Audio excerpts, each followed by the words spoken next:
Welcome to another episode of Journey to the Rise. I'm your host, Lucretia.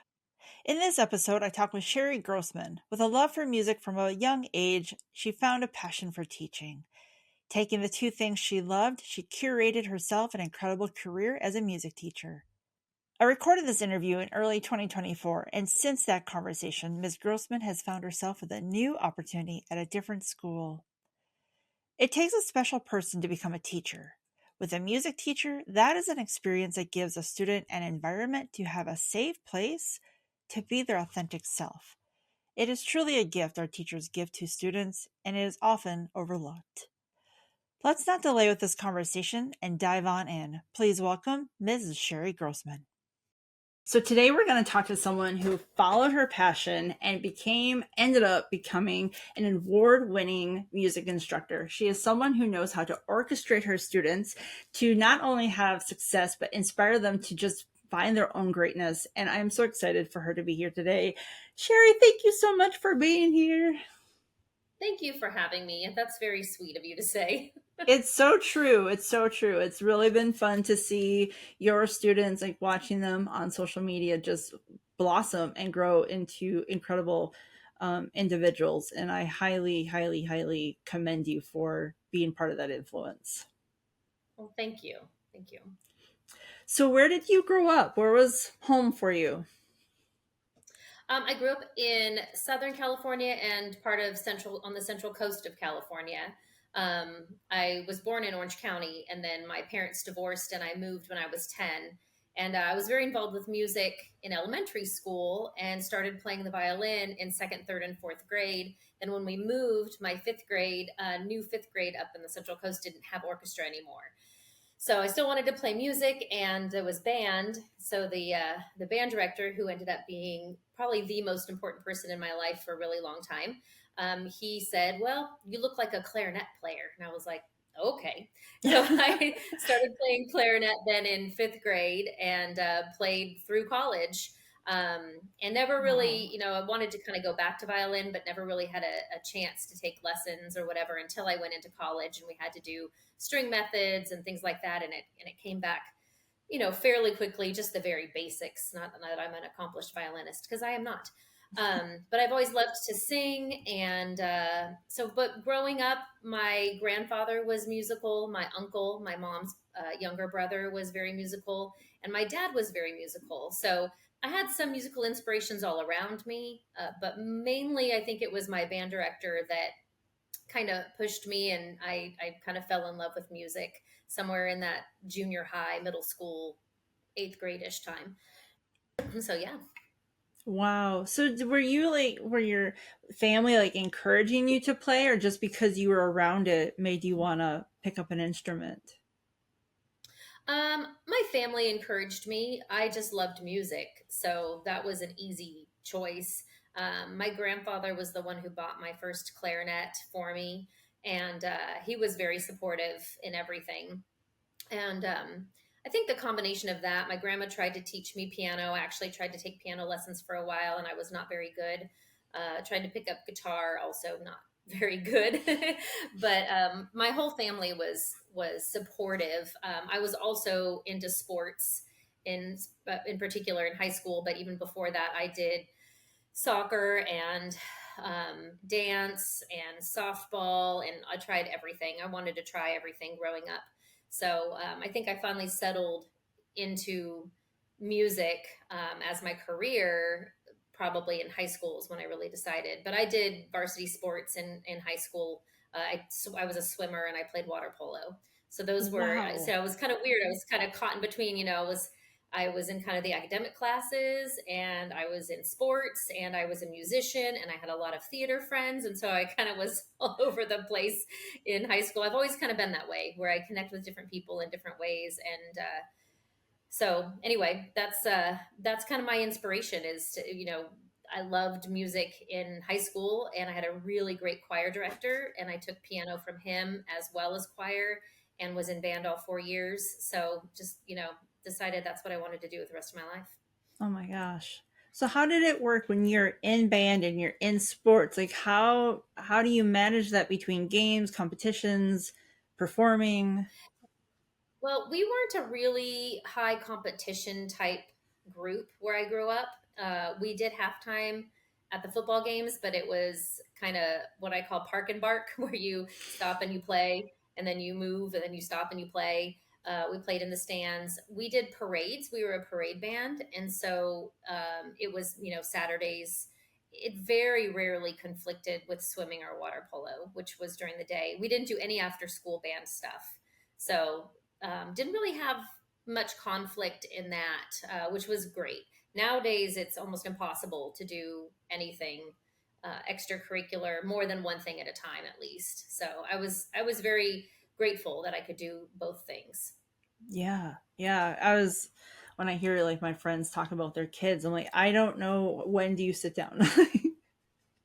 Right. Well, and I've always been that type of person where I don't. So I just don't sit down. My mom tells me I've been overscheduling myself since I was like 5 years old, and it's true. I like to stay busy, and I'm one of those people that if I'm gonna relax, I need to be somewhere where I can completely be away, and sit on a beach and not worry about it. But if I'm home, or like COVID drove me crazy because I wanted to do every project in the house, and play all of the instruments and learn all of the things and do, so that's just kind of my personality, is to just constantly be in motion. Yeah. Yeah. So the violin was the first instrument you played. What was the draw? That's a tough instrument to start out on. Well, it was the way that our school system worked at the time. You could start in second grade on a string instrument.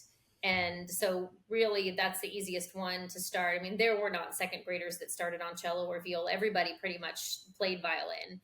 And we just played very basic, very easy little things. It was just a very basic introduction. But I enjoyed it. I had fun. And I really liked my music teacher at the time, who, incidentally, when I went into teaching, was still teaching in the same district, and I ended up teaching in her district and seeing her Wow. multiple times before she retired, which was really, really cool. Wow. So to go back and be like, wait, I have pictures of you from when I was like 7, and we did some great choir things. I remember singing "We Are the World" when it came out, and like she did this great little arrangement for all of us elementary kids, and little things like that you remember when you're 7, 8, 9 years old, that really make an impact you don't even realize. And I think that's one of the reasons I wanted to go into music education, is if those people impacted me at such a young age, what could I do for others? Even if it's just small little things, you don't realize sometimes the things that you say or do for another person, whether it be as a teacher or as just a human being, can make a huge difference in their life. So that core memory of singing, "We Are the World," or playing violin at this huge concert with everybody in the second, or in the district, I remember those things, and I remember it making a huge impact on me when I was little. So Yeah. that was part of my inspiration, I think, going into teaching. Wow. That's incredible. So where did you end up going to college? So my dad still lived in the Orange County area, where my mom lived, about 4 hours north. And I wanted to live with my dad. He had gotten remarried. He had two little kids, and I just kind of wanted to be with them. So um, he lived real near University of California, Irvine, and I really liked the campus, and they had a pretty good music program. And so I toured, and I saw the wind ensemble practice, actually just rehearsal. I came to a rehearsal and fell in love with the director. He was so funny and personable, and I really liked how he ran rehearsal. I liked how the music that he was playing, and all those things. So um, that was a pretty no brainer for me, where I could live at my dad's house and it was a 15-minute drive to college. So that Nice. was great. I ended up graduating there with a performance degree. Even though it's a little different, I think, than a lot of other people with performance degrees today, or from other schools. But I got a chance to be in the choir as well and sing some major pieces like Bach B minor Mass and Carmina Burana. We did a magical dinner where we sang Renaissance music, and I got to do graduate choral conducting classes with Joseph Husty, the conductor there, choral conductor. So I got a lot of really great experiences there, but it's not necessarily thought of as a great music school necessarily. But I was able to, with the credits I had in high school, and because I don't like to sit down. I took a lot of credits each quarter, and I was able to graduate in 3 years from there. I also knew they didn't Whoa. have a music ed degree. Well, they didn't have a music ed degree, and I really wanted to be a music teacher. So I knew I Yeah. had to get my performance degree, and then I could go get my certification to be a teacher. Wow. So in order to do that, I went to Cal State Fullerton, which was about 30 minutes up the road, and then I spent a year, kind of, I want to call it a gap year, but it kind of was, to fulfill their requirements for an ed major, things that I didn't take, classes that weren't offered at UC Irvine. And then I did my student teaching for a full year as well. So it still took me 5 years to get into teaching, which is pretty normal. But it was a little bit of a different, little unconventional way. And I got a chance to be part of two different great schools. So people always ask me, like, where'd you graduate from? It's like, well, my bachelor's is from UC Irvine, my credentials from Cal State Fullerton, and then I went back and got my master's through Southern Oregon University at American Band College. Wow. I finished that in 2005. So it's kind of like I have a bachelor's in performance and a master's in conducting, but I'm a teacher. So, Right. random, And it all but works. you It make all it work. works. Yeah, Yeah. make it work. So when you're going through these programs in college and all the studying you did throughout from very young age, how many instruments can you play? Well, in college, they teach you to play as many as possible. You do a woodwinds methods class, you do a brass methods class, a percussion methods class, and then a strings methods class. So, in all of those, you're getting an exposure to playing to all of them.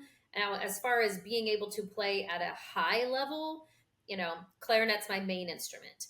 I can play violin with my orchestra students to probably an eighth grade level, whatever that might mean, means different things in different places. So an eighth grader in Texas is going to be a different than an eighth grader in Tennessee. But at an average, okay. And then I can make sounds on flute. I would say trumpet is probably my secondary woodwind instrument. Whereas if I had to just grab an instrument and go play with the band, and I didn't have my clarinet, I'd grab a trumpet. So I can play, quote unquote, whatever that means, most of the band instruments. And I can demonstrate a lot of things. But as far as like sit down and play in a band, clarinet's my main thing. Yeah. Yeah. Very And then nice. singing. My Yeah. other. Yeah. That's amazing. And so you graduate college. Where did life take you? Well, it's great. So I met my husband my last year of college, which was my third year, and at work actually. He's 10 years older than me, so he was my manager. It was crazy. But we ended up getting married, and my first year of or my year of student teaching was our first year of marriage. So that was pretty crazy.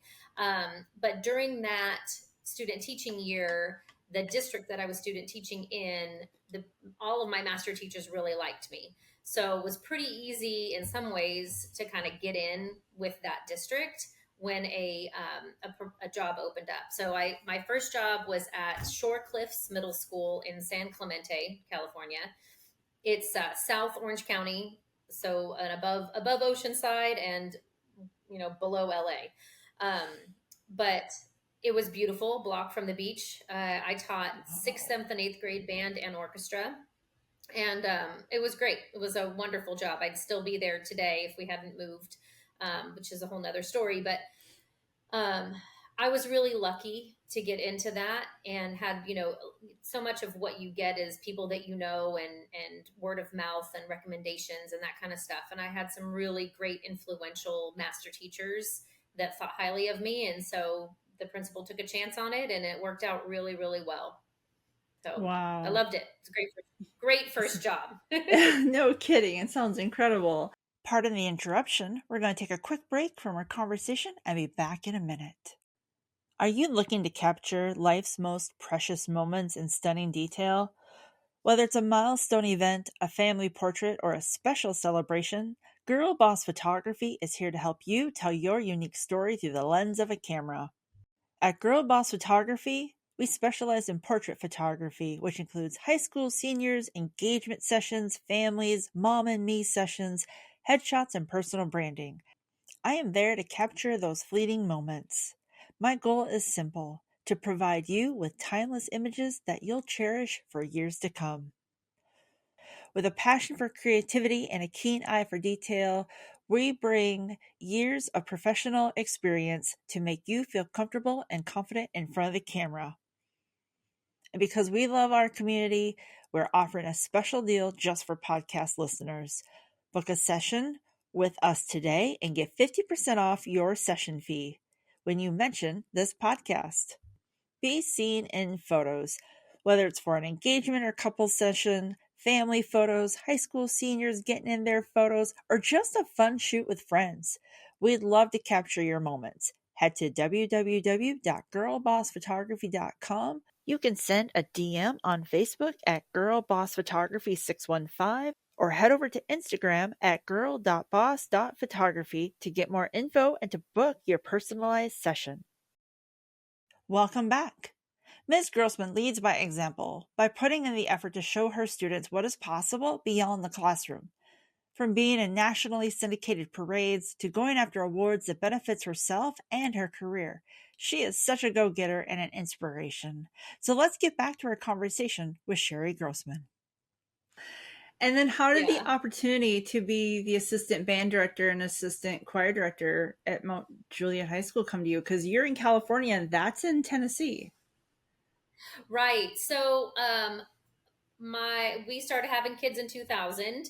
My second son was born in 2003, and by 2005, I felt like I really wanted to try to stay home. My older one was having some speech issues and sensory issues and things that I felt like as a mom I wanted to be able to help him more. And so my husband's job was able to move us. We kind of told them, hey, if there's another district manager position where it's a little easier, cheaper to live, more affordable, then we would like to possibly go. So we actually thought we were moving to the Atlanta area first and went out and looked at houses out there. And then while we were out there, they called him and said, nope, it's going to be Tennessee. So we came out for a long weekend and looked at houses and developments and things like that. And he had offices in different places. And so anywhere in Middle Tennessee would have worked.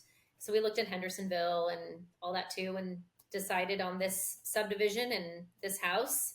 And we were able to sell our house for a great price in 2005 and moved out here for, basically I was able to stay home for about 4.5 years.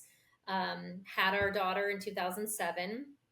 And at some point when we moved out here, I was taking the kids to the park, which is really close to Mount Juliet High School. And I kept hearing the metronome, click, click, click, and the band playing the drums and everything. And I was like, okay, let's go watch them. So we just sat in the parking lot. The boys and I would sit in the parking lot and watch the band rehearse.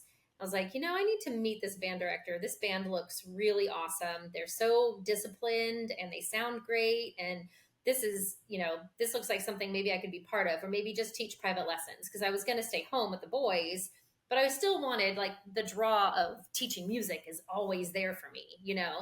And of course, again, I don't sit down. So I wanted something for me as well. Yeah. So eventually I met Tony Cox. I started working with Mount Juliet's band in 2006, just on band staff, working in sectionals, doing private lessons. Fall of 2006, I was on their marching band staff and started going to as many marching band rehearsals as I could. And again, doing woodwind sectionals. And I was their woodwind person for quite a while. And then I had Ellie in 2007. And then the new building opened a little bit after that for Mount Juliet High School. And they had an assistant band director who eventually became the theater teacher. So when the assistant band director position opened up, Tony Cox called me and said, are you ready? Let's go. Because Nice. he really wanted me to be part of it. And so yeah, it was good timing. My daughter was almost 4, and they had a preschool on campus. So her last year of preschool, she was able to just come to school with me, basically. And so my job it consisted of teaching band and choir during the day and doing marching band stuff after school. And then that was in fall of 2011. And then in January of 2012, so that same school year, I started the orchestra program at Mount Juliet High School. And we went Wow. from 0 to 30 kids in the first group, and it was great. Like, it was so much fun. I had the bug after that of, I got to go back to teaching orchestra. Yeah. The principal at the time knew I had an orchestral background teaching orchestra back in California, and so he was like, I really want to start a strings program. Can we start one? So I ended up getting a private donor that bought instruments for the program, and it's just it was amazing. So in that short period of time, I from 2011 or sorry 2012 to 2020, I grew the program from the first 30 to about 85 students. Oh my We don't have a gosh. feeder. Yeah, no feeder program, nothing at the middle school level. But I would start students when they came to me, and we ended up having 3 or 4 sections each year. So at some point, I became orchestra and choir, and then did band after school only. Oh And we my we word. actually had to hire another assistant band director to do the band and general music, piano, that kind of stuff. So it was really cool. There were 4 of us working really well together, and I call it the golden years from like about 2016 to 2020 were pretty awesome years for sure. Wow. That's amazing. And nobody else had a program like that in your area. So was it really like the principal and you just coming together and saying, yes, this is what we need to develop here? Yeah, actually, it was. I was surprised when I sat in on that interview that first time, and he said, "Well, I want to start a strings program." And I said, "Okay, well, how much money will you give me to start it?" And he said, Right. $0. And I was like, okay." So I worked really hard and did as much as I could to try to raise money and try to get the students, because school was already starting. Students had Yeah. registered the previous school year for their classes. So I worked that first semester to try to get those 30 students, and it ended up being great. But yeah, very unique for our district. There are lots of schools in Middle Tennessee that have orchestra programs, but it's not as prevalent as choir and band. Right. Instrumental orchestra is just kind of almost an afterthought. And it was crazy to me, because when I was moving from California to quote unquote Music City, everyone was like, "Oh, I bet all their orchestras are great." And I started doing research, and I'm like, there's not very many orchestras. There's a lot about band in Middle Tennessee, but what about the orchestra? Right. So, it was one of those things. And I knew that, starting kids in high school was totally different than when you start kids in elementary school. And it became something I was very passionate about, where these kids, elementary kids, are wonderful, but they're very much high strung squirrels, low attention span, smaller. So you got to find the right instrument size for them. They don't quite know their bodies yet. They trip over their own feet still. High schoolers are very much more settled, they're more coordinated. And so teaching high school, the rapid growth, I mean, in just 4 months of teaching, they were playing stuff that my middle schoolers had been playing back in California after they'd been playing for 3 years. So it was a very quick, plus we were on block schedule. So I had them for 80 minutes a day. And so it was great to be able to have that time to, refine and really work on everything. So I think the combination of all those things helped make that program successful while it was there, in the height Yeah. of the wonderfulness of the program. Right. And a string instrument is really challenging to start. Your hands are in different places, the bowing is challenging, so it can get really frustrating. So I think it says a lot about you as an instructor and you as a person to help these kids get past those challenges, find the passion in that music and stick with it and excel. Cuz it's very challenging, especially Yeah. the first 3 months are very very, I think, for a string player, really, because you get that It, yeah, it can be, but as a teacher, I think in some ways it's easier to do beginning strings than it is beginning band, because it's all homogenous. Everybody's kind of doing something similar. Obviously, cello and bass are a little bit different in the way you hold things and all that, but I can see everything. Whereas a wind player, I can't see inside their mouth. And so I Sure. don't know how their air is affecting. I don't know where they're actually articulating in their mouth. Like, it's different. So teaching beginning band and teaching beginning strings, if you had me to choose, I'd pick strings any day, because I can Wow. actually physically go to the kid and change their hand and change their posture and all that. Whereas I can't do that with a wind player. I can't physically get inside their mouth and make them do, things like Right. that. Yeah. So I think that's part of it too. And the repetition over and over, doing those kinds of things and helping them to understand you only get better by doing Right. and that continuous, time. So I totally agree. But I think that was one of the pluses about doing high school was they could focus for that longer period of time and they wanted to make a good sound. Whereas you put a violin in a 10-year-old's hand and they're just like, they don't really care what kind of sound they make. Right. They're just having Right. fun. Yeah. A high schooler wants it to sound good. So they're going to do what you tell them to do to make it sound good most of the Hmm. time. Right. Different kind of mentality. Yeah, a little bit. And then life took you where you transitioned to an opportunity with a middle school. What was that change like for you? Whew, that was a rough year. So in our district, they opened a new high school, and we had some plans where I was going to be teaching orchestra at both schools, and then those plans did not happen. And there's Oh, a ugly story about all of that that I'll leave out. But it also was COVID, and so the combination of all of that, I actually got my position became eliminated, and I got a letter in the mail as a big huge surprise that I was being forced transferred to an elementary school. And oh I've my never taught gosh. elementary music, but I had tenure in the district, so they couldn't fire me. But my position at Mount Juliet High School, there just wasn't enough students because 60% of our orchestra students were going to the new high school and Wow. choir students and all of that. So our enrollment was going to go down, which means teachers, you don't have, if you don't have 2,200 students anymore, you've gone down to 1,400. That's a whole bunch of teachers that aren't going to be there anymore. Yeah. And my principal was even surprised. This was a district level decision. So I spent that summer trying to figure out what the heck I was going to do. I applied to other positions in different districts. I applied to positions within our district that I was not interviewed for. I mean, I could do choir, orchestra, or band pretty much anywhere. I had never done elementary. And I was like, this is going to be a disservice to these elementary school kids because I don't know what the heck I'm doing with this. Yeah.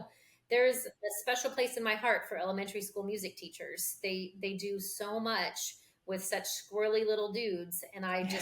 I just was not that person, Right. So I did try to look into that. I did a lot of research, and there's a great curriculum developed that I was going to, anyway, I tried really hard. I even went into the elementary school and cleaned out the closet and got things ready for COVID teaching. Because that was the other thing is how do you teach elementary music when they can't touch the same things? They can't sing. They have to all be wearing masks. I was like, I don't know what the heck to do. So about 2 weeks before school starts, I got a text message. Actually, I got a phone call from a friend who said this particular person that was retiring, surprisingly, and she was going to send her email, or yeah, the email was going to the principal the next day, and I should also send an email saying I was interested. And it was at Ellis Middle School, about 45-minute drive from my house, teaching choir and orchestra. And I was like, I'm in. Let's go.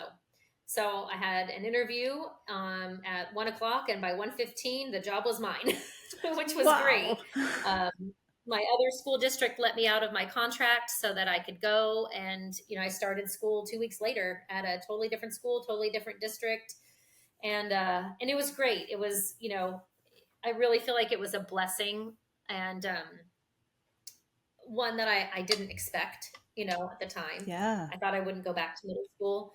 And so I was there for 2 years, and it worked out really well. Had wonderful support from the administration, and loved the band director I worked with, the theater teacher I worked with. The previous teacher that had retired was still involved, and she was always at hand whenever I needed her if there was a question. COVID was weird because we had like kids every other day. So my classes were really small, but that enabled me to give a little bit more individual attention, so there were challenges overall, but I really felt like I landed where I needed to land. And then Mount Juliet reopened 2 years later. The other assistant band director that was there took a high school job that was opening, and took a full-time, like he'd be the head director. And so I slid right back into kind of that position. Did not have orchestra the first year back at Mount Juliet, Mm, but I did this past year in the fall, and was able to get another like 30 students in the group. But good. it's changed a lot. So Yeah, that's been another kind of frustrating thing for me. sure. So anyway, sorry, I kind of went off Mm, to the next thing. yeah, I know that's good. So, I mean, what was it like? I mean, you had such an influence at Mount Juliet High School, and you're back, and it's familiar. Um, and then you kicked off the orchestra again. I mean, was it like, yes, I'm home, or was it just like kind of an odd feeling to walk through those halls again? I would say a little bit of both. I never really left Mount Juliet. So even though I was at Ellis Middle School, I was still after school going back to Mount Juliet and doing all of the band stuff.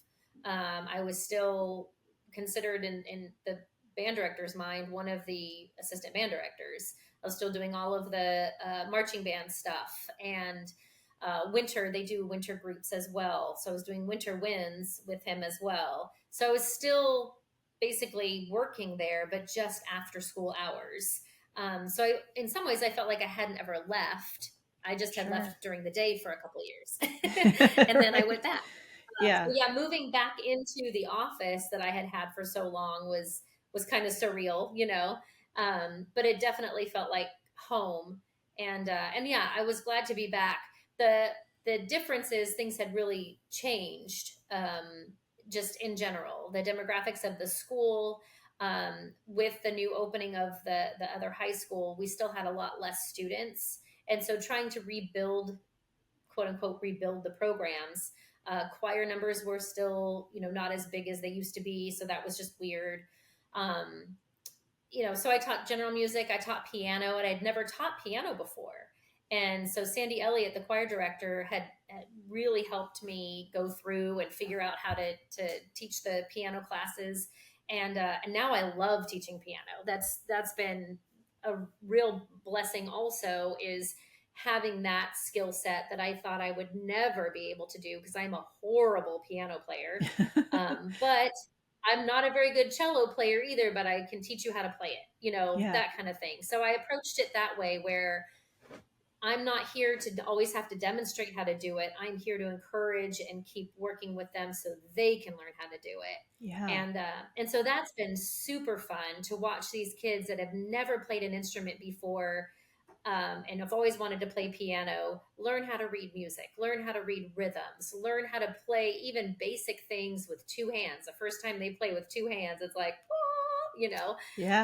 So Yeah. So that fun. was really cool. So coming back to Mount Juliet, I did team taught band with Mr. Cox, and then I taught class piano as well, and then I had like a general music class, and then this past year I had orchestra and piano as well as band. Oh my So gosh. yeah, A very full it's good. schedule. Yeah, but like you get into a routine, and I'm such a planner that I kind of have all my curriculum, laid out, and all of that. So yeah, Yeah. it's You'd it was have good. It was a good year. you'd have to be very highly organized to keep that falling into That is place. something that I am. Yes, And very what highly was organized. yeah, that's And yes, amazing. go That's ahead. Sorry. that's a task and a skill that not everybody carries. Right. So what was the inspiration to develop the Cedar Creek Community Band? Oh, sure. Gosh, it's been 15 years now. Can't believe that in some Wow. ways.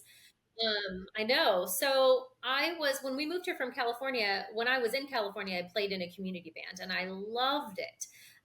It was just a great outlet for me personally, because I'm teaching all day and then I have my own children, and I'm like, I need something for me.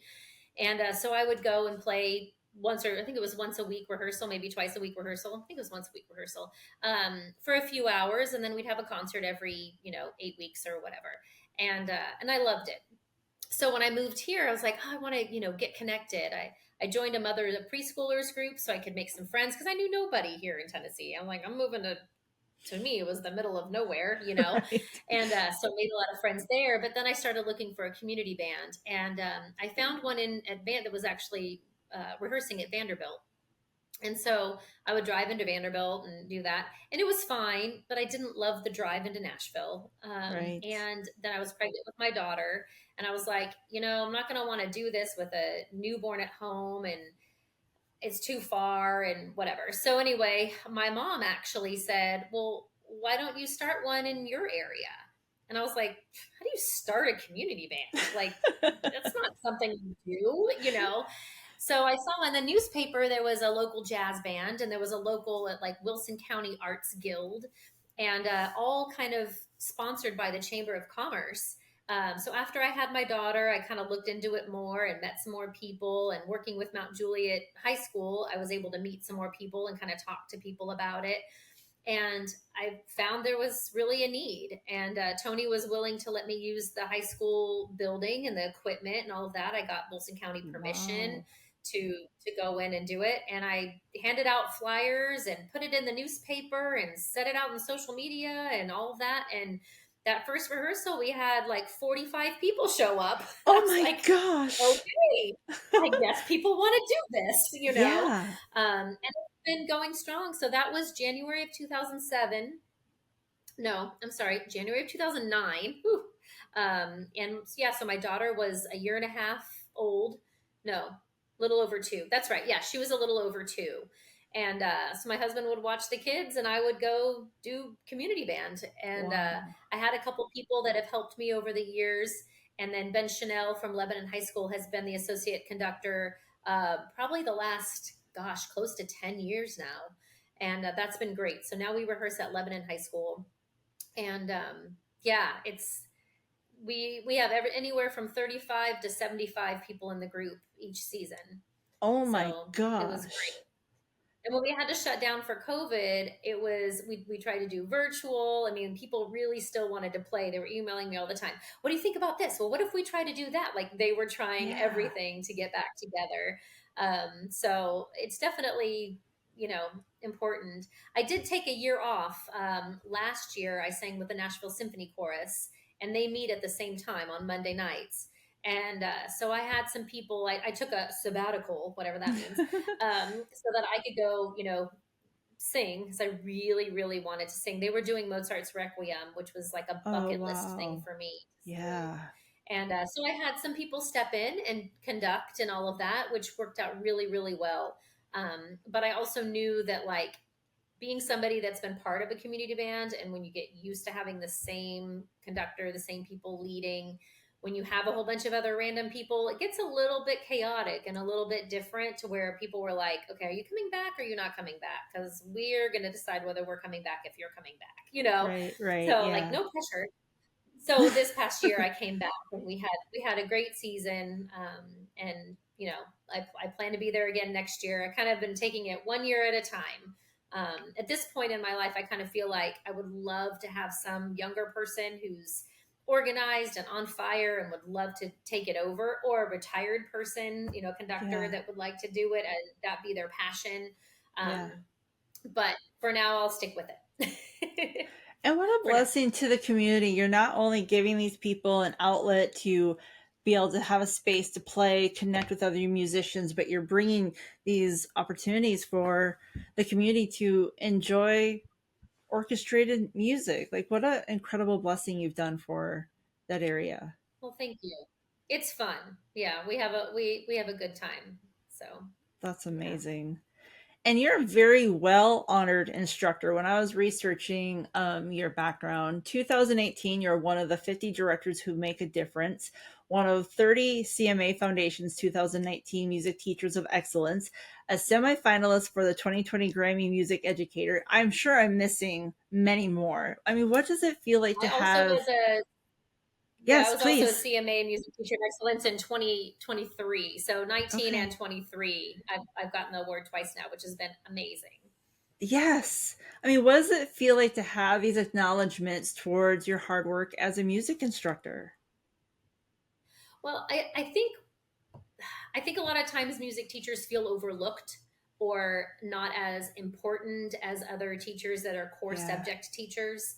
And yet, these kinds of opportunities or these types of organizations that put forth music teachers like this are really important to not just validate, but just to make you feel seen.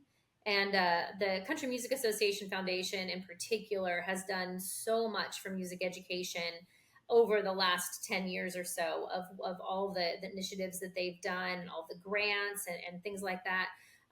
So I'm actually getting a chance to speak at a conference next weekend on behalf of the Music Teachers of Excellence and what they do and encourage people to apply because they only get about 200 applications every year. Where if you think about the thousands of music educators in the United States, there should be thousands of applications, Yeah, because there are absolutely. wonderful people. I definitely think that it's one of those things when there's 30 educators that usually that win this award each year, and you kind of come into a club, if you would, or you have this collaboration. They bring us together, they do professional development, they celebrate you, there's a grant for both you and your school. Like there's just some wonderful things. But I think we all feel like there are so many other people in our profession that also deserve it, but they don't want to jump through the hoops or do the work for the grant. So a lot of it Yeah. is, like you were saying, being organized and being able to just apply. The Grammy one was a basic nomination where it was great to be a quarter finalist, like 200 and something people. And then a semifinalist was really big to me. There was 25 of us at the time in the whole Wow. nation. And to me, that was really, really big because there were so many hoops to jump through for that organization.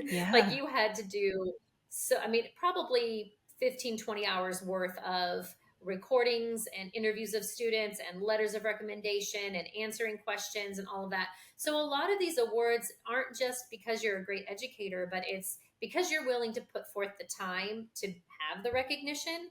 And I think that's important because I want our names in Middle Tennessee to be out there. We have some amazing educators, music educators in Middle Tennessee. And I Absolutely. think a lot of times people think of, Florida, Ohio, Texas as like the main music areas in the States, but there's great music education going on everywhere, in the Hmm. middle of nowhere state XYZ. Yeah. That music educator is just as influential to their 45, 50 students as someone in Texas who has 500 students. So I think that's the main point of those awards is you should be celebrated and recognized regardless of where you are. You are making a difference to these individual students. So, Yeah, yeah. absolutely. And you never know where those students may go. Like when you look at cities like LA, Atlanta, Nashville, Minneapolis, New York, where they have a heavy music scene, those people who are making it in the industry are not from there. They had a music Right. teacher somewhere, wherever they grew up, that helped them realize, Yes. I want to do this. Yes, and that's what CMA focuses on a lot about that. Like it starts with me with music education, ME music education, which is cool. And so Yeah. they've had their country music artists actually do a lot of stuff on social media where they're interviewing them and talking about how music education in their early life shaped their professional lives and how it influenced them to become the stars that they are today. And how their music teachers were so instrumental uh, in involving them in some way or inspiring them in some way in this craft to continue on and do that. And I think Yeah. that's the main thing is I'm all about trying to just create consumers of music, trying to educate people in the overall musicality of things, not just what buttons to push down or where to put your fingers or how to hold a bow, but like actual music history and theory and the basics. I have people tell me all the time, I can't read music. It's like, well, do you have a piece of paper and a pen? I can teach you to read music in about 30 seconds. Mm-hmm. It's not as hard as you think. Right. So, I want people to have more respect for musicians as well. I've met many people that are professional musicians in rock bands that tour the world. They cannot read music. They just play by ear and they know the chords and they're professionals. all Mm-hmm. the way to opera singers who are professional, opera singers traveling the world doing all these amazing things and obviously do read music, classically trained musicians. So I think a musician, quote unquote, whatever that means, just means you're creating music, involved with music, anything. But I think we need to get away from the stigma of if you're not out there making albums and millions of dollars, then you're not a real musician. Like that's not true. I mean, Right. I sit down with all these, people every Monday night and I see all these wonderful musicians ages 15 to 90 that are still making music. Mm-hmm. And that's what's important to me is just, having that outlet and being able to be involved in music in some way or another. Yeah, because like in Nashville, you have the Nashville number system, and those are, Mhm. you can see it at the Ryman when they're changing chords and changing different things. But you also have your Right, session players. You never see a set, well, not never, but a lot of your session players, and they're not just in Nashville. They're in Atlanta, New York, LA. They're in all over the world. right. Like you don't see them, but they're making a career out of it. And some people Yep, just they want to be in a community band. Like they like having their marketing job. They yep, like having their 9 to 5. They don't want the stress. They want to, and that's the gift of music. You can play it your yep. entire life. And when I got to see a Exactly. tuba That's what I always tell people. I'm Christmas, like, yes, tuba Christmas is so fun. I love when people say, well, I haven't played in a really long time. Like, well, get your instrument fixed up and come on in and try yeah, it. And then mm-hmm, after that first rehearsal, they're like, oh my gosh, I didn't realize how much I missed it. It's like, yeah, well, if you were a football player in high school, you're probably not still going to be a football player when you're 70. But if you were a trumpet player in high school, you might still play trumpet when you're 70. That's mm-hmm, definitely doable, yeah, So that's kind of, I think my big picture music educator philosophy is to just create people who love music and give them exposure to it. yes, Having the orchestra program at Mount Juliet really showed me how one thing in your life can change the entire trajectory of your life. I mean, I had a student that had never picked up the cello before, and he played in his freshman year and now is playing professionally. So that's it's like amazing.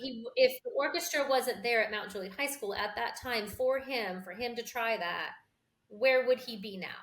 What Mm-hmm, else? It would be a completely different life. yeah, So that's why I want opportunities for students. That's why I fight for music education, and people will say, oh well, you can't have class sizes and numbers and all of that kind of thing. It's like, yeah, but every student's important. And think about not just the students that are being fed right now, but the students that hopefully in 10, 15 years are getting fed within these programs. And there's mm-hmm, been a lot of cuts lately and a lot of things going on where the numbers are lower. And so the positions are just eliminated.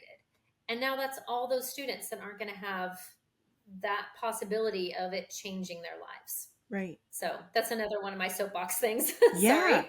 No, don't be. I'm right there with you. I believe that music is more than just music because you're learning math, you're learning language, and you're building, you're giving a social outlet, you're building community, you're building friends. I mean, you said yourself, you stayed friends with your band instructor. Like, I have friends who are like, I'm still friends with my band instructor. Like, they're graduated college, they have families, they're like, I'm going to go have coffee with my band instructor. Like, you don't have Yep. that with your math teacher. You don't have that with your Yep. science teacher. You see them in a store, you're like, oh my God, that's my teacher. But with a band and Right. music instructor, there is this connection because you have this common interest, this common passion of music. And it's For taking sure. you through the steps of life and you carry that through. Like you can be driving down the road and a song will come on and you'll be like, oh my gosh, I played that in band. Yep. Yeah. And I have a couple of kids that even back in California. So now we've been here almost 19 years. And I have a few students I still keep in contact with. One is a staff writer for the Army now as a composer, and she's Wow. amazing.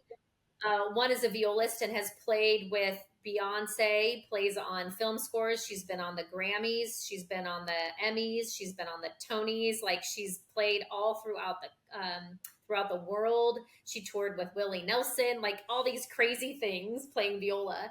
And then I have a student who went to college for a little while, it wasn't really for him, did another job for a long time, and now he's back playing clarinet. He's an amazing clarinet player in middle school. And now he's going back and getting his degree, and he really wants to teach music. And, Oh you my know, going gosh. back and being able, I go back and visit my family all the time, and going back and being able to be part of his life, watching his clarinet recital on, you know, on YouTube live kind of Yeah. thing, and just being able to support him now, even almost 20 years after I taught him. It's really, really super cool to have that connection long term with these people, with these, Yeah. you know, they're not just students, they're people. And Mm-hmm. so, yes, I definitely feel like it's a different kind of a thing. And that's one of the reasons I love it so much is that personal relationship that you build with, I call them my specials, like kids that you know are going to probably be part of your life, or you're going to be part of their life for a long period of time. And you want to Mm-hmm. be, you want to keep in contact with them. I've been to weddings of former students, some of them that have met in my classroom, you know, things like Wow. that, where it's just Yeah. so neat to be part of their big picture life as opposed to just one class period, 1 year. You know, you have them sometimes all 4 years of high school, you Mm-hmm. become a part of their life. And especially when you talk about marching band, when you're there an extra 20 hours a week or so, Oh it's my a gosh. lot. Yeah. So, yeah, And that's the gift of music. Like with sports, you're going to age out. You're either going to get too old for that potential injury, you're going to get an injury. Like it's just part of that nature. But like you were saying, right. you can be 70 and playing music. Like it's such a gift. Yes, yes, for sure. And so, what do you feel like it takes to stand out as a music instructor? Oh gosh. Passion for what you do, connecting with the students. I think an actual teaching stuff is, you know, being organized and consistent, having a good plan, knowing the.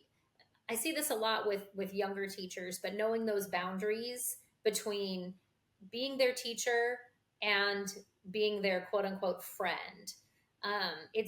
It's really easy with high school students to think, oh, these are almost adults. Well, they're still kids, you know. Right. And now that my youngest is going to be a senior, so I've been through a lot of teenage actual parenting, Yeah. knowing, you know, how their brain still isn't developed and all those kinds of things. But I think to be successful, you also need to utilize your resources, reach out to others. Don't think you know it all.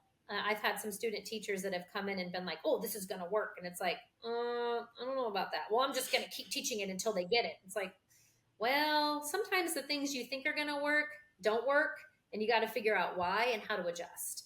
You know, Right. and then reach out to others. Hey, I tried this and it didn't work. What has worked for you in this situation? Mm-hmm. And a lot of people don't want to admit that they're not the best all the time or they don't know it all. It's like, no, you don't know it all. Like none of us do. That's why we need Right. each other. So I've had a great opportunity over the past, you know, 15 years to work with other music educators in my own building. And that's been awesome. I learn just as much from them as they do from me, and we collaborate and work together. I've tried to be involved with the Middle Tennessee Band and Orchestra Association. I go to all the conferences, I go to the Midwest Conference. I mean, you learn from others, so never stop learning as an educator and adapting because every year is different. You have different kids, you have different situations, different instrumentation, all of that.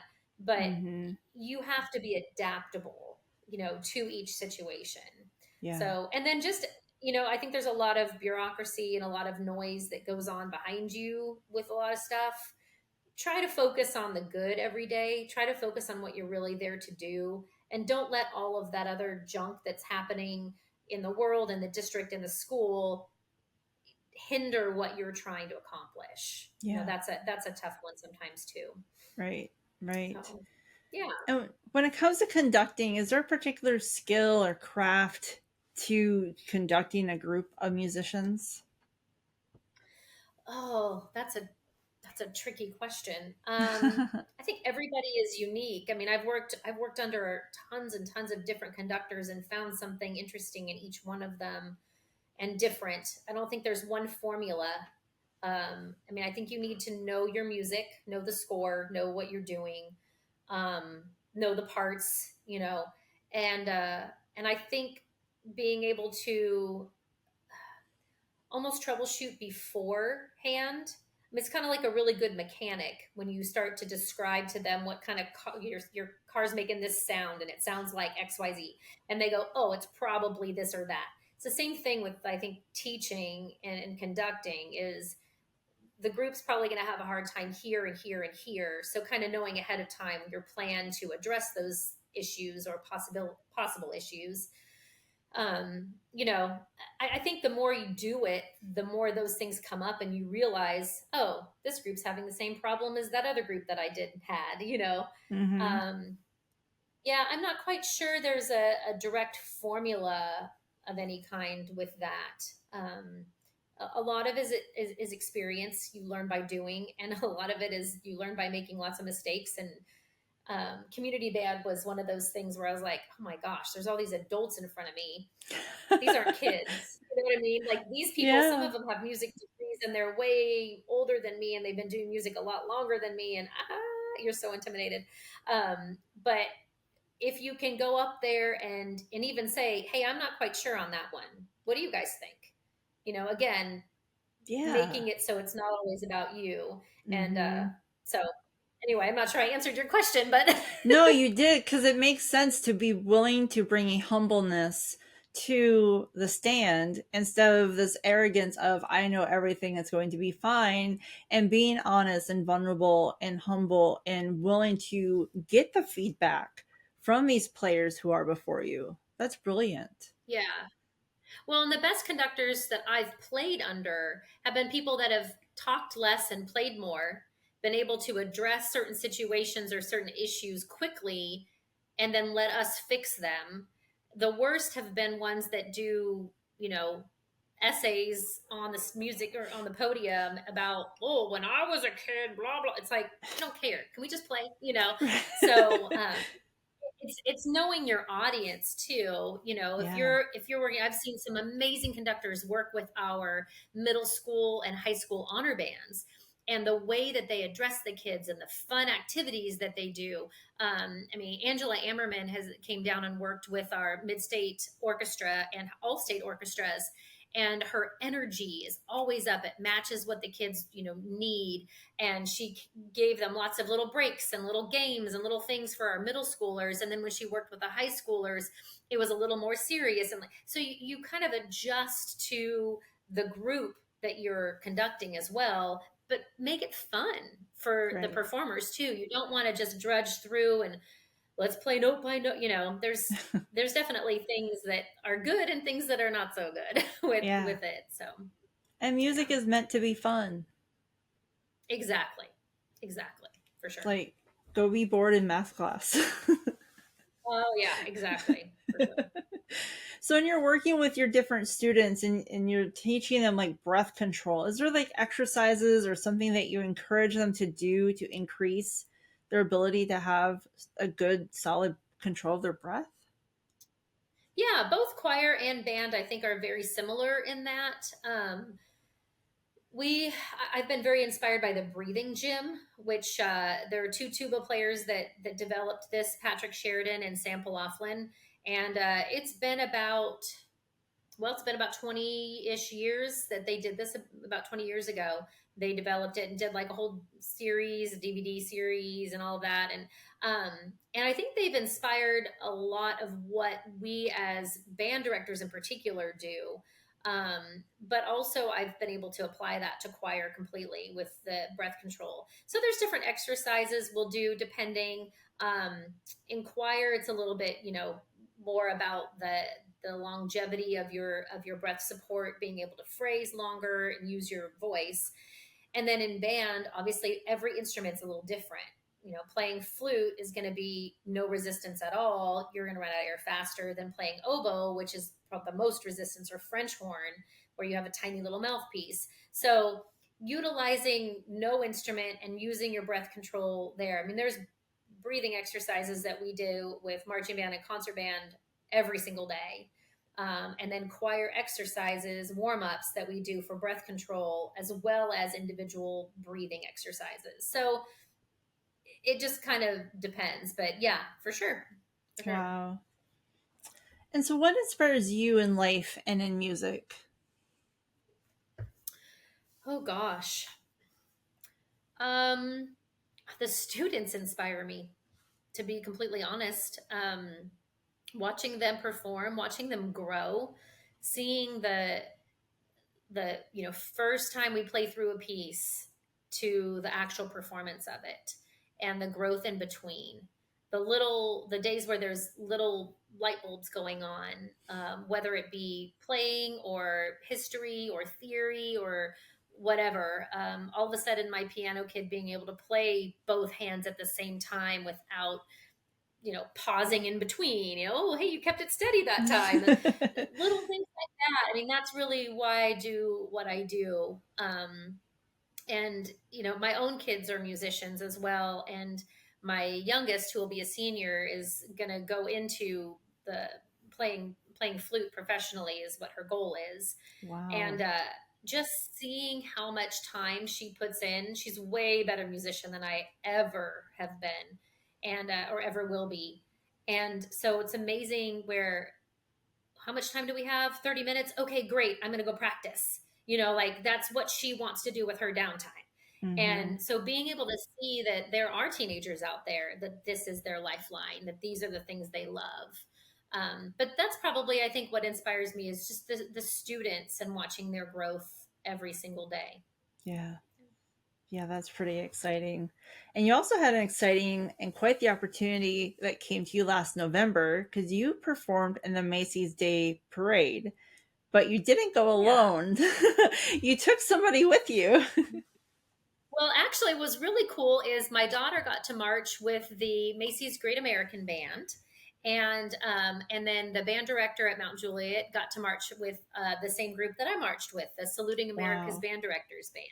So the three of us went from Mount Juliet, which was really really neat, great experience. I did the Rose Parade back in 2019, and nope, yep. Wait, 2021. Thank you. Sorry. It was going to be 19 into 20 and then 20. Yeah. Anyway, that's not correct. I had to think about it for a minute. So it was 22. Is that right? 2022. Yeah. Oh my goodness. All the dates are all mixed up. But the same group marched in the Rose Parade. Yeah. Because it was after COVID. So it had to have been 22 because they didn't have the Rose Parade in 2021. So it was January of 2022. Wow. And that was so much fun. The Rose Parade was really long, and the Macy's Day Parade was really early. Well, they were both really early, but really, it was really neat experience. My daughter had really fun time. You know, I don't think she would do it again necessarily, just because she's kind of like, okay, I did that, and that's done. Right. I would totally do it again with Oh my that gosh. same group because it was really really fun.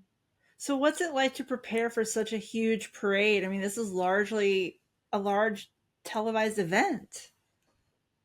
Yeah, so we got the music ahead of time. We practiced. I had to have things memorized, which was tough for me because I'm not a great memorizer. But and then we got together. We practiced super, early in the mornings, multiple times at like a athletic field kind of area in New Jersey. So everybody flew in and met at this one really big hotel in New York. We did different rehearsals inside, and then we went to different places and practiced actually parade marching. And then there was some, the whole choreography of where Herald Square is. That whole thing was a little bit tricky to practice too, and so it was a lot of rehearsal, but it was all smushed into like 3 days. Oh, And so we wow. did the like 3 days of rehearsal and then the actual parade. So I think we went out Sunday, and then the parade was that Thursday morning. So we did Monday, Tuesday, Wednesday rehearsals, and then Thursday was the actual deal. Yeah. Oh, wow. So it was great. But you're thinking we're all band directors in the group, so everybody should be able to do these things. And yet, a lot of people, haven't marched in forever, or maybe even didn't Right. march in high school. Or, who knows? But it was so much fun because we're all. It was kind of like going back to your high school or college days where everybody's together, and Mm-hmm. everybody has common goals, and it was really really fun. Yeah. So, and it So was great like, to do it with Tony Cox too. It was oh my great to see gosh, him I because he hadn't done bet. anything like that, So watching him and all his focusedness on playing the cymbals, and it was really fun to see him that way too. Yeah. And so, how early are you getting up, and like, what's the day like when you're participating in a parade of this caliber? Well, that particular day, we went to bed early Wednesday night. We got up about 2 a.m. on Oh my Thursday morning. gosh! We had to be, I think, Wow. might have even been earlier than that, because I think we had to be at Herald Square and do our run through at 2:30 or 3 a.m.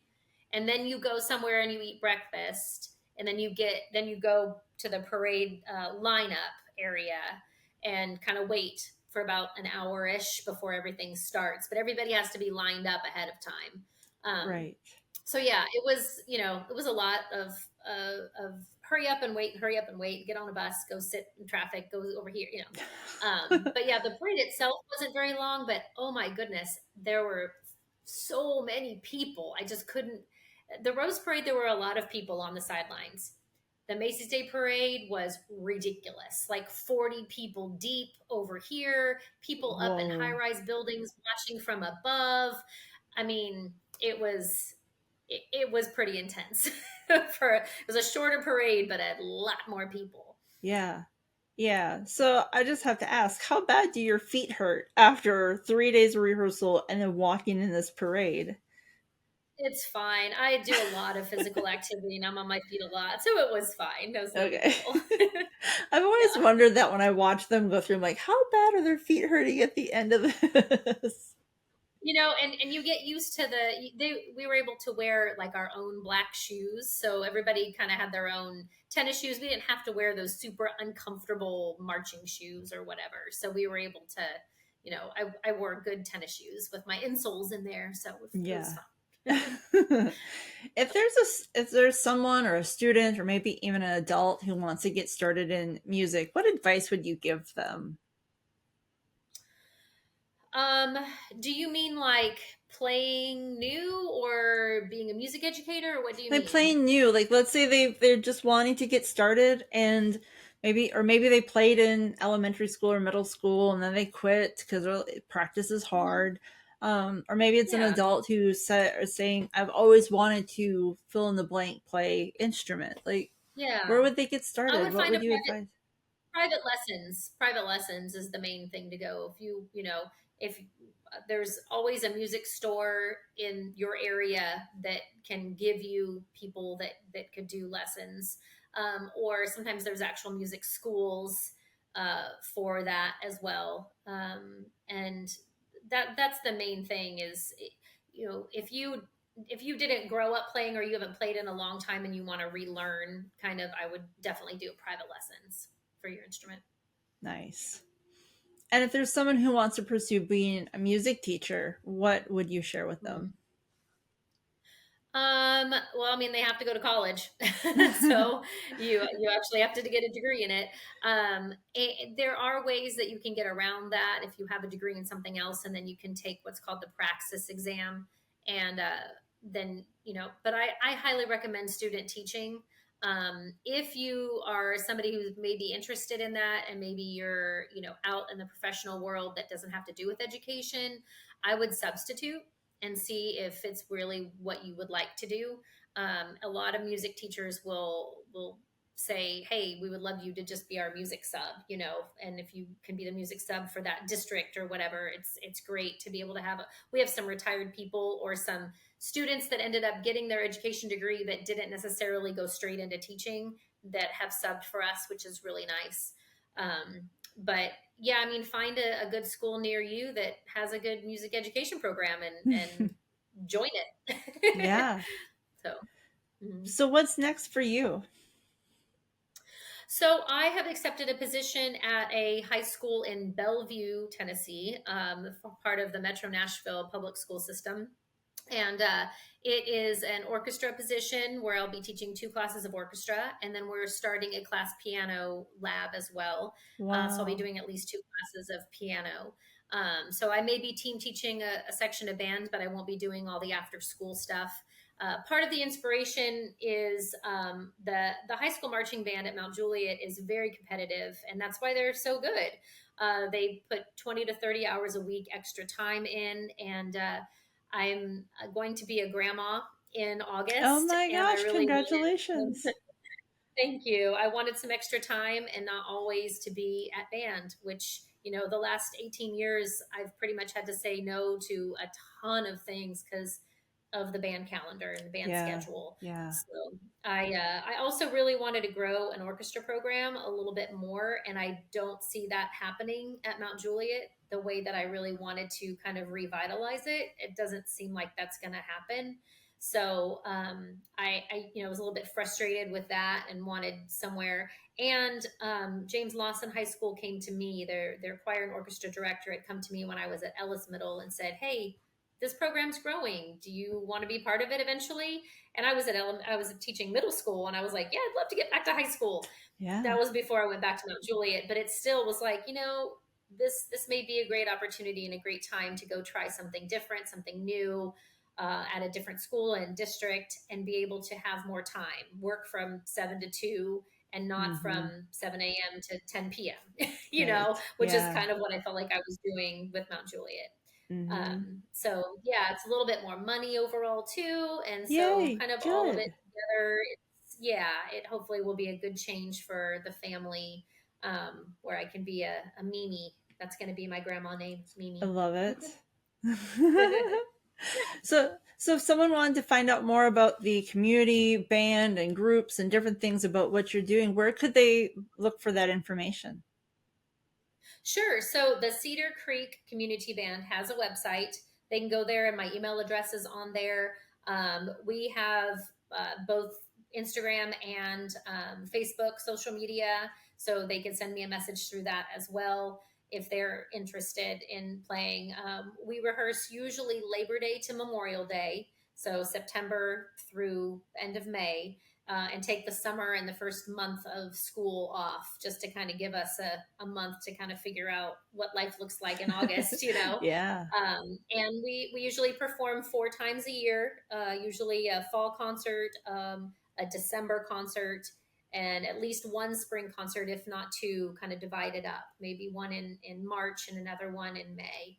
So, and we do some different things in the community, but it's a really fun group.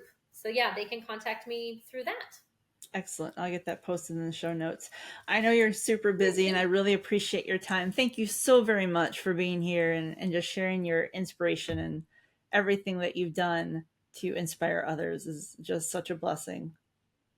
Well, you're welcome, and thank you for your kind words. I appreciate it, and I'm honored that you asked maybe to be part of this podcast. That's really, really sweet of you. Yeah, I've wanted to ask you for a while because I've seen what you've done with students and I've watched how you've inspired them. It's like we've got to get this amazing woman on here. Oh, thank you. You're very sweet. That's it for today's episode. Sherie is so wonderful, and I am thankful for her time she took during her very busy schedule. I hope if you are someone with an interest in music or teaching, I hope she gives you an insight of what is possible for your career. On our next episode, we talk with Kelly Brown. She's a photographer who not only loves bringing out the best of her clients, but she also takes steps into the most difficult moments in people's lives with bereavement photography. But I do think it's very cool, like the chemistry of making the medicine and how it responds to what it does in your body and all that stuff. I think that kind of stuff is very interesting. I feel like I said, I could go to school for everything if it was free. Right. Yeah. All of the things. You're right. I think learning is really fun. Thank you for joining me for this episode. I want to thank those who've been loyal listeners throughout this journey. If there's a guest you'd like me to consider for an episode, please send me a DM on Facebook or Instagram. You can find me at Journey to the Rise. And before we go, please remember to be kind to you. When you're kind to yourself, it is easier to be kind to others.